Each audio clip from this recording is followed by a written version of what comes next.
Minimum വരുമാന പദ്ധതിയുമായി കോൺഗ്രസ് പ്രകടന പത്രിക. കോൺഗ്രസ് പ്രവർത്തക സമിതി യോഗത്തിന് ശേഷം വാർത്താ സമ്മേളനത്തിൽ സംസാരിക്കുകയായിരുന്നു രാഹുൽ ഗാന്ധി. ഇന്ത്യയിലെ പാവപ്പെട്ട 20% കുടുംബങ്ങൾക്ക് ഈ പദ്ധതി ഗുണം ചെയ്യുമെന്നും രാഹുൽ ഗാന്ധി പറഞ്ഞു. ഇന്ത്യയിലെ പാവപ്പെട്ടവർക്ക് നീതി ലഭിക്കണമെന്ന മുദ്രാവാക്യമാണ് ഞങ്ങൾ ഉയർത്തുന്നത്.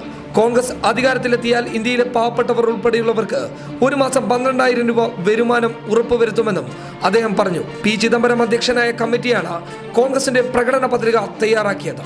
പ്രധാനമന്ത്രി മൻമോഹൻ സിംഗ്, പി ചിദംബരം, പ്രിയങ്ക ഗാന്ധി തുടങ്ങിയ ഉന്നത നേതാക്കൾ യോഗത്തിൽ പങ്കെടുത്തിരുന്നു. 72,000 രൂപ വരെ അക്കൗണ്ടിലെത്തുന്ന പദ്ധതിയാണ് കോൺഗ്രസ് തെരഞ്ഞെടുപ്പ് വാഗ്ദാനമായി നൽകിയിരിക്കുന്നത്. പ്രതിമാസം 6,000 മുതൽ 12,000 രൂപ വരെ വരുമാനം ഉറപ്പാക്കും. 5 കോടി കുടുംബങ്ങളിലെ ഏകദേശം 25 കോടിയോളം ജനങ്ങൾ പദ്ധതിയുടെ ഗുണഭോക്താക്കളാകുമെന്നും കോൺഗ്രസ് അധ്യക്ഷൻ വ്യക്തമാക്കുന്നുണ്ട്.